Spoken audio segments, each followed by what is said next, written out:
looks like I am live. Welcome to our Success Mastermind for Monday, the 15th of August, 2022.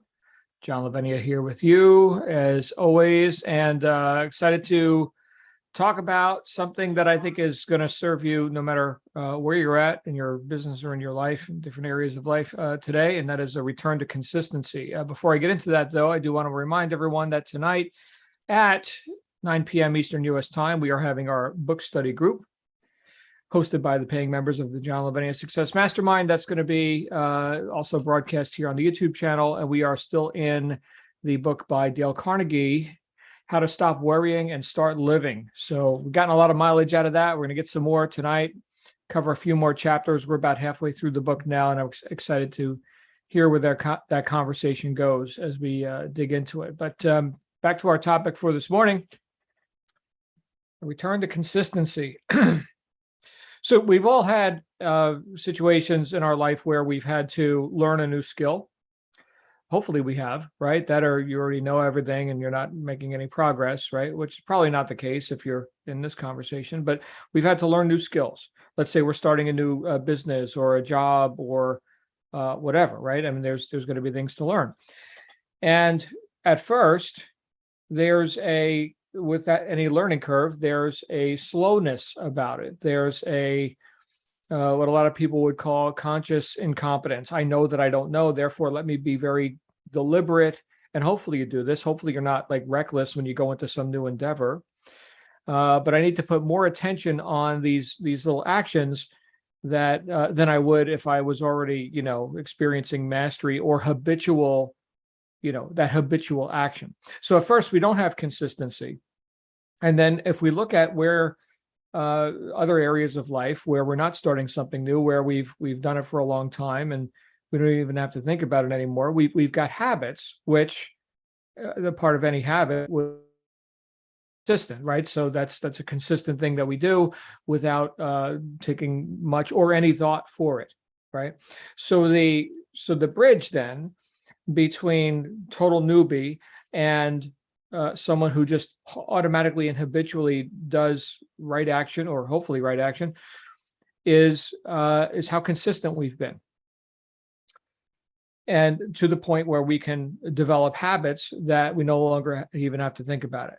So what I want to talk about here a little bit is wherever we're at on that continuum, somewhere between total newbie and mastery and habitual successful action, right? Where are we at on that continuum? If we can look at, let's say, for example, exercise, right? That's an easy one that we could observe, right? It's physical fitness and decisions that we've made about that.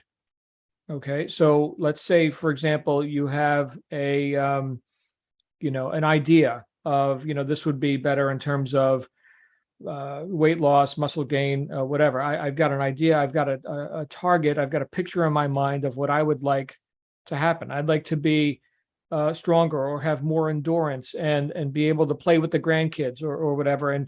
And so I'm going to start, doing this uncomfortable action. First, I got to learn how to do it, right? I got to learn how to, get on the bicycle or, hike up the mountain or lift the weights or whatever it happens to be. I've got to learn how to do that. And it's going to be very deliberate at first. But, I've seen other people, in the gym, they're not walking around with notebooks trying to figure out what exercise to do next or, reading the instructions on the machinery. They just do it, right? So I could get to that point, okay? But I'm somewhere on that continuum. I've made the decision, and now I'm looking to get to a state of mastery with that. But as easy as it is to do the right thing, it's even easier to not do it, even if you know what to do. So here's the thing that Albert Gray said to us back in the 1950s. Well, actually, he said it to a group of Prudential sales managers, but he said that successful people have formed the habit of doing things that failures don't like to do. He called that the common denominator of success. So they form the habit of doing things that failures don't like to do. Well, guess what? These are the same things that successful people don't like to do. We're not blessed with, I'm so lucky I like to do these things. I just do them anyway, to the point where they become habitual.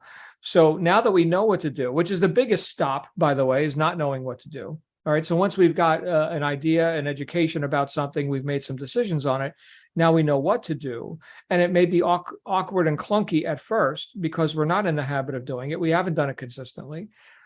And so there's discomfort in that.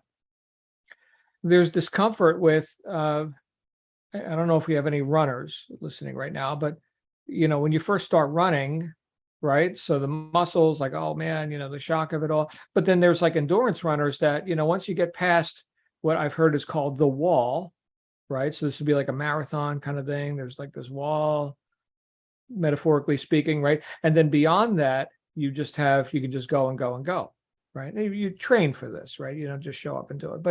But there's still that wall kind of experience for an experienced runner. When they push past that, then there's some more rewarding systems that turn on or something that keep things going.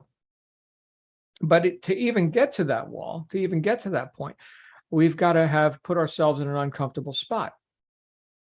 So the spoils of victory, no matter what we're after, whether it's the fitness, the business, relationships, right, physical stuff, lifestyle, right. So we have discomfort at the outset, and hopefully we've got some decisions about that we're actually going to confront and even embrace the suck, as it has been said, right? Quick side note on that. I remember once being on the, it's happened more than once, but being out in the desert, and Daisy knows where I'm talking about, the being out on the gun range, at the Firearms Institute in the desert, and like here comes the sandstorm or the sudden rain clouds and whatever, and like we're out there doing our drills, and embrace the suck, guys. I mean, here it comes, right? You get to deal with that now. I actually took a shotgun qualification examination in a windstorm. We could barely even see the targets. They were only 35 to 50 yards away. So anyway, but that was part of the experience, which we got to embrace. I mean, what an opportunity, right? I mean, it's one thing to just be there and birds chirping and sunshine or whatever. It's another thing to have that experience, right? What an opportunity. So here's the attitude that we can approach this stuff with. If we've made the decision and educated ourselves on what to do, so we've decided we're going to do it, and then we know what it is, so we're not sitting there wondering in mystery and indecision. Okay, so now we've got a clear path ahead of us. Then I think what we've got to do is fall in love with the process to whatever degree we can. Again, embrace the suck, right, so to speak. And now, in times when it doesn't suck as much, then it's like, oh, this is, whatever. I mean, it's no problem. I mean, I could do it in these adverse conditions. Now I can do it even without thinking so much in these more optimal conditions. So if we set ourselves up with a decision and a definiteness of action, right, regardless of circumstances, then we can become consistent in even better times. Because at the outset, there's always, like I said, there's always going to be, some difficulty, learning curves, things like that. So I think part of this whole process of becoming consistent and getting past that wall, so to speak, right? Part of the process of being able to apply on purpose or, principle-based actions in our life is going to be because we've been willing to make that decision even in the face of uncongenial circumstances, to the point where we've actually embraced it. Let me go on a mission now. Okay, so this is the whole scene, which is not optimal. Let me embrace that whole scene and let me start doing resourceful actions to improve this scene, right? But let me do that in the face of and like sort of like putting on the armor and embracing the battle of it. And of course, we're talking about an internal battle. Okay, so just in case that's not clear, we're talking about the internal dialogue, which does take us off course if we allow it. I mean, we all have the same 24 hours in a day, right? So why are some people more consistent than others? That's what I'm looking to get to here. right? And if we have fallen off the wagon, so to speak, when it comes to our own consistency in certain on purpose actions or things that we previously decided that would be good and right for us to do, right? If we've become less than consistent about that, and we're no longer moving up that gradient towards, a habit, right? Well, then what was it that we allowed to get in our way? It's easy to cite circumstances. It's easy to say, well, I haven't been to the gym in 2 days because, I was busy with the other thing. That's great. I mean, circumstances in control of your life. Yeah. Billions of people that use that. It's a very good excuse. Very, very good. I don't buy it, but hopefully for your sake, you don't buy it either. Okay. But fantastic excuse. Okay. So if we're going to throw that one out, well, now what? Well, it's because I allowed all of my thoughts, indecisions, considerations get in the way between the decision I had previously made and the actions that I'm currently taking.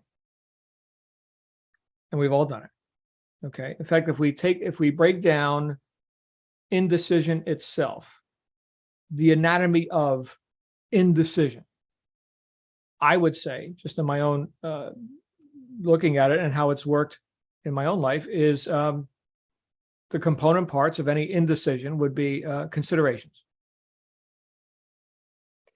Yeah, but, well, perhaps, maybe, that could work. Maybe that won't work. Why this? Why that? So all these considerations, put that all on a ball, and we can call it indecision. Isn't it true that once you've made a decision, like you're done with considerations? I mean, that's it. We're doing that. No more Q&A, right? No more debate. And the whole point of investigation and educating yourself, well, the whole point of all of it is to come to a conclusion, right? To make a decision. So, and this is something I have to go back to from time to time. So if we make decisions in a moment of clarity, based on whatever education we've taken in or synthesized, from this and that source, we've deduced, right? Or, right, that we've just induced just by having creative thought, right? And a hunch and an intuition and just definiteness of desire. So if we have what I would call a moment of clarity, and sometimes that's all you get is a moment, right? It comes and goes pretty quick because all the considerations come back, right? All the mind thoughts, all the internal dialogue. But if we have like this flash of insight, it's like, that's it, damn it, I'm doing it. Then what we've got to do, I think, that could be therapeutic and also could be instructive, is go ahead and write down in the moment of clarity the decision that you made and why you made it. And the perspective. Here's the thing. Write down in your own words the perspective that you had when you made that decision. I am starting this business. Here are the rewards that I shall not be denied. Here are the actions that I'm willing to do, the services I'm willing to provide in exchange for the riches that I seek and that are being delivered to me right on schedule. And I feel confident, grateful, enthusiastic, causative, right? Certain, I feel, and then write down the words, right? And so you kind of make a journal entry on that in the moment of clarity to do what? To make that something you can go back on as a reminder. Okay, so here's something, here we have a document now. We have proof, objective proof that this is where you were at that moment, being, clear and decisive. Okay. And then we can say that could become a page in your constitution. So constitution means the makeup, what constitutes this, right? What is the constitution of Catherine, right? Well, it's these decisions, these moral and ethical conclusions, these operating strategies, these do's and don'ts. This is, we could say, the constitution of this individual.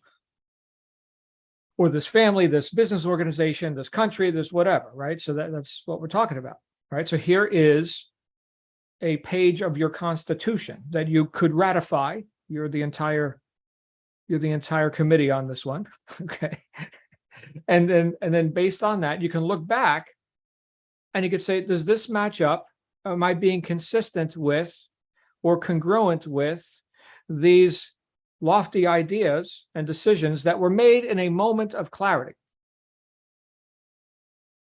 Now that I'm not clear, now that I've got all these considerations and ideas, and that doesn't mean you can't add to stuff. That doesn't mean you can't optimize course, okay? But you can only steer a car if it's moving, right? You can't steer a parked car.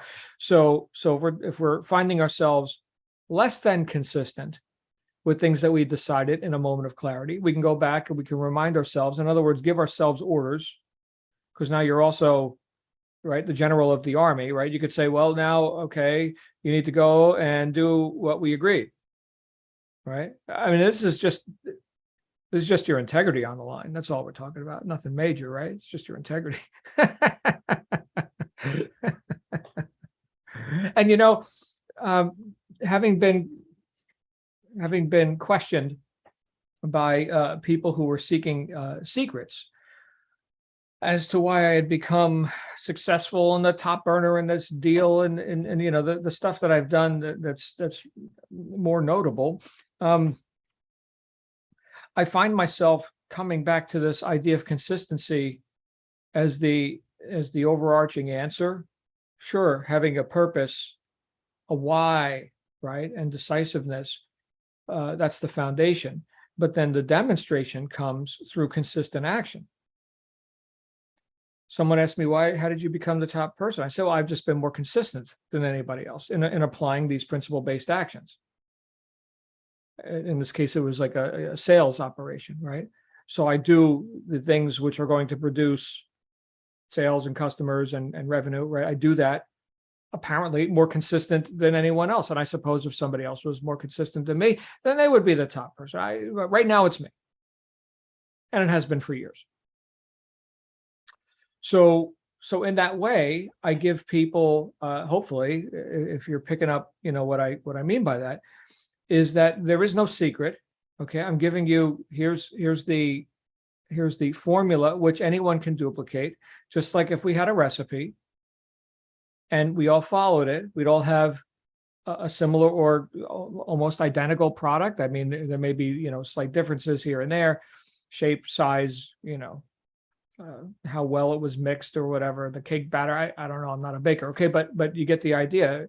With and I know this because I've seen many episodes of MasterChef. You see that there's science, there's like measurements and stuff that go into baking, even more so than other kinds of food, right? So you have like the savory dish, and that's more a bit subjective, a pinch of seasoning and blah blah blah.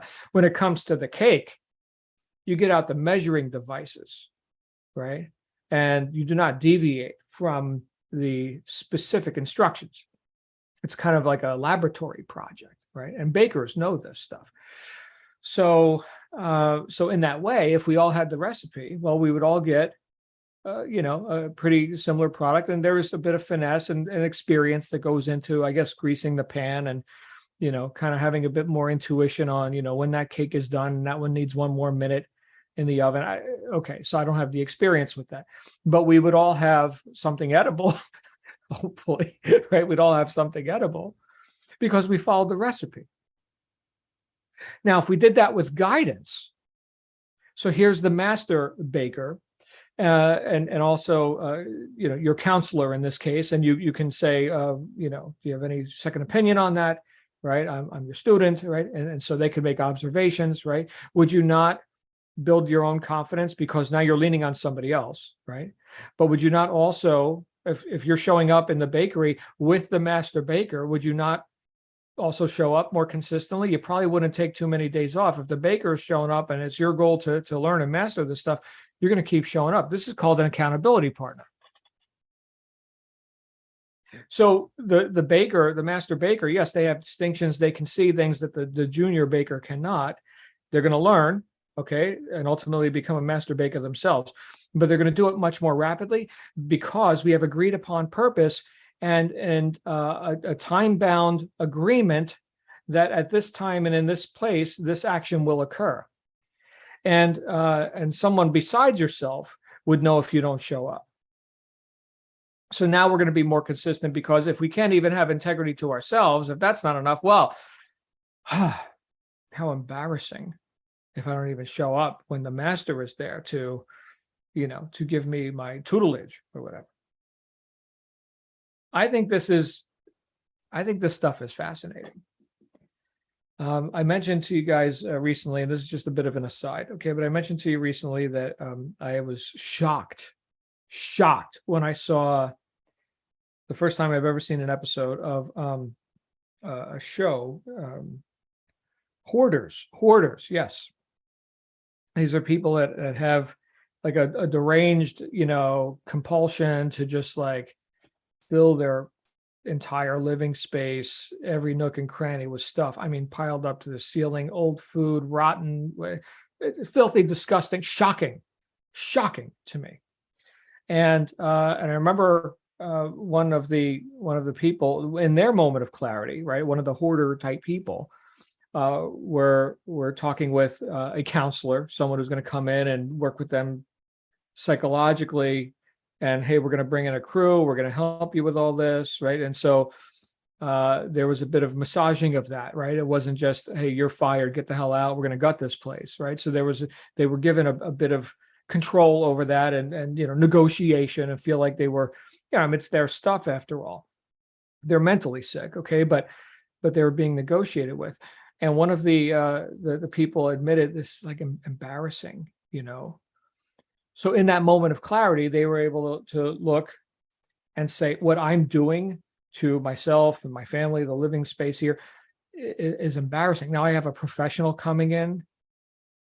This is embarrassing. I mean, look at this. But left on their own, throw the can in the corner, right? Oh, I think I'll buy some more stuff because it's on sale. So there is the value of not attempting to do all of this alone. Now, the master baker, they can go and bake a cake. They don't need you to stand there and watch them, okay? But they have what? They have the consistency and to the point where they can habitually show up and do right action and not have to think about it so much. So I would say if there's any area where you're looking to return to consistency, is write out your constitution as it relates to that item. We're talking a couple of sentences, a paragraph or whatever, but I mean, go sit and be quiet first, right? And get clear on what is that decision? Why? Right? And this may take you a couple of sittings. You may or may not be able to just get to that quiet spot just on spontaneous, on a whim or something, right? Especially if you've been swimming in considerations. But you get to the point where you can think clearly and just decide what you want and what you're willing to do to get it. And then write that down. Here's the prize, and here's what I'm going to exchange for that prize. Here's my diligence. Here's my integrity. Here's my service, right? Here's my decision. You write that down, right? And then you find another person who is also congruent with you achieving greatness in your life, and you have them read your constitution. And now somebody else is involved. And there's the power of two, right? Again, this is someone who is sympathetic with your purposes, right? They have your best interest. They have no reason to invalidate or suppress you or your purposes. They're an ally, like a real ally. Got lots of allies here, right? I've got no agenda to make less of you, right? I'm not interested. There are plenty of people who are. That is their agenda, right? I'm the only way I can be okay is if I make less of you. Oh, no, that's not the person you want to be around. Okay, and we've all met people like that. So once you've done this, now you've held up. It's kind of like you've raised your flag. You've said, this is what I stand for. This is what I shall do. By the way, friend who has my best interest in mind, if you see me deviating, not that you need to hover over me and check in on me all the time, although I suppose that's a possibility. But if I don't show up for bakery class, I get I get a reprimand or something, so you got license to do that now. But all of this is based on your willingness to be uncomfortable long enough to get to the point where you have consistency without even thinking about it. Habitual right action. Habits beat heroics, my friends. At first, it seems like a heroic effort. But as you've seen from anyone who's come before you and who has climbed that mountain, they could do it too. They're not superheroes, right? So I've looked at this in my own life, and I wanted to start our week with this topic because I've seen where starting new things, and this week, in fact, we're launching a major project, which has taken up a good amount of time. But also, I recently started other things that I have not been as consistent with as I could be, simply because there's a lot of thought and effort that goes into it. And so this is a reminder for me, right, to go ahead and write this stuff down, schedule it, get it done. Don't expect it to be perfect. The cake isn't going to be the ultimate cake. You've only been doing this a little while, right? Get it done, and next time is going to be better and better and better. I'll give you one great example.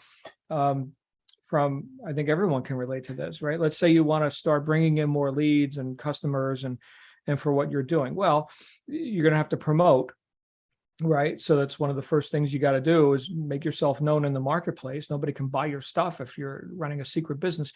And one of the best ways to promote and to attract customers is to educate them on the benefits that you provide, right? One way to do that is video. It's the best converting way to do that, by the way. People love video. All right. I don't want to think. I just want to click the play button. All right. And then you tell me what to think.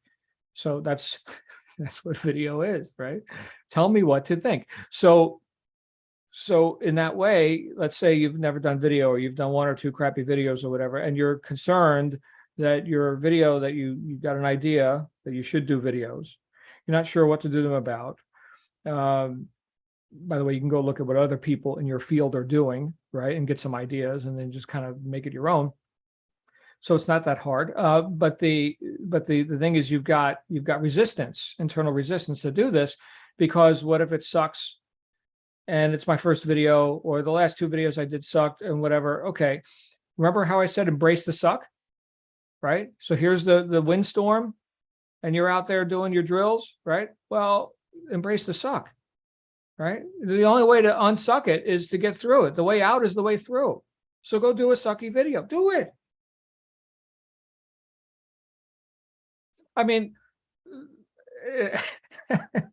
it's not like the hoarder person who's showing their dirty laundry to the professional counselor who had to come in and airing that on all of national TV. Okay. You do have a little bit, probably, I'm guessing, you have probably a smaller audience. People have short attention spans. They're going to forget. And there's also a delete button. And so just do it. And then the next one won't suck as bad, right? I've heard some people say, so just using this example, I've heard some people say, I would go and delete all my old videos because they were so terrible. Now I do great videos. Okay, well, what are they going to say a year from now? Well, now those videos suck from a year ago because now I do so much better videos. I've heard other people say, I never delete my old videos. They're reminders. There's the timeline. Look at this crap that I published. I really worked on that one too. Man, that was a lot of effort. Now it's hardly any effort at all. And they crush these old videos. Like my videos are freaking awesome now, but I'm not deleting any of them. Right? If people care to go back and look, sometimes I go back and look. Yeah, that was crap. So I've even heard authors talk about this, right? So now you published the book, which is pretty much irrevocable. Okay, just like the TV show, the national TV show, right? There it is on the archive. I'm watching reruns from I don't know how many years ago of Hoarders on Hulu or whatever. So here's the book that was published years ago. And now it's, 20 years later, and the author has new books, and they look back on what they wrote before. I've even heard this in interviews where do you still agree with what you wrote in that book 20 years ago? And they said, well, some of it. Yeah. but I mean, I've continued to evolve and, learn stuff, right? I mean, read the latest stuff. You'll see some overlap, but I'm talking nonfiction, right? Obviously novels or, fiction, but, in terms of like philosophy, personal development, stuff like that. Yeah, we continue to discover the more of ourselves and of how, life works and how we respond to it, right? So there's more to be written. The big classic books, right? The ones that I attempt to include a lot of them here in our book study group, which again, we're going live at 9:00 tonight. Ones like that have had a profound impact. Were they perfect? Well, no. I mean, let's take, for example, James Allen, As a Man Thinketh, right? 1902, he wrote that. Was that perfect? First of all, it's really short, so you can read it in one sitting. Secondly, at least in my opinion, chapter 2 is the gold in that whole book or booklet. Chapter 2. The other ones kind of support chapter 2, I think, right? Guess what James did? He wrote other books. So it wasn't like, here it is, here's the one and only statement that I shall ever make, Years go by. Hold on, I got something else to say about that. Here's the 8 pillars of prosperity, right? So, but what if he had never published As a Man Thinketh? We gotta like overcome our own inertia here, right? So that's what's coming up for me today. I've been talking 31 minutes. How the hell did that happen? Anyway, you guys got any thoughts about this return to consistency for yourself in any area of life? I see Daisy's here, Edward's here, Catherine, Lindsay's here, Mandy from the UK. Any thoughts on the return to consistency? Okay. Well, if you don't have any thoughts about it, I'm glad that you got to sit in and listen on this. This may be, we may cut it off right here. I think that you all deserve to reach goals in your life. And so to do that, you're going to just have to be consistent, right? I see Lindsay's driving right now, so I'm not going to put you on the spot, but I know that you're someone who has gotten consistent. Oh, Lindsay, you're live. Can you hear me? I can. I love that how I keep all my sucky videos too, by the way. And I do see it. I may suck if I did one right now, but you know what? I'm not where I used to be. And that's really, I love that analogy. Mm-hmm. There you go. And yeah, with yourself, you're always growing. You have to be consistent, but it's got to become a habit. Mm-hmm. You got to do something to make it a habit. And there's a lot of truth in that. There you go. Thank you, Lindsay. Drive safe. Thanks, John. Thanks. All right. Well, very good, guys. We're going to go live at 9 p.m. tonight. We're going to check out a few more chapters of How to Stop Worrying and Start Living by Dale Carnegie. See you there. In the meantime, make it a great day. Go be consistent and go write up your decision about what you're going to be consistently doing. I'll see you guys later.